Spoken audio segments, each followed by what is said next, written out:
మారుమనస్సు పొంది పాపక్షమాపణ నిమిత్తము ప్రతివాడు తండ్రి యొక్కయు కుమారుని యొక్కయు పరిశుద్ధాత్మ యొక్కయు నామములో బాప్తిస్మము తీసుకోవాలి. అప్పుడు మీరు పరిశుద్ధాత్మ అనే వరము పొందుతారు. దేవుని ప్రేమించి ఆయన ఆజ్ఞలను పాటిస్తేనే దేవుడు మనలను కరుణిస్తాడు. నిత్యజీవము పొందాలంటే ఆజ్ఞలను పాటించాలి.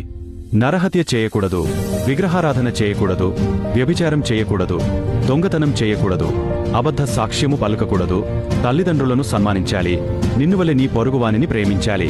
పరిపూర్ణం అవ్వాలంటే ఆస్తిని అమ్మి బీదలకు ఇవ్వాలి. దేవుడు తప్ప మనకు ఇంకో దేవుడు ఉండకూడదు.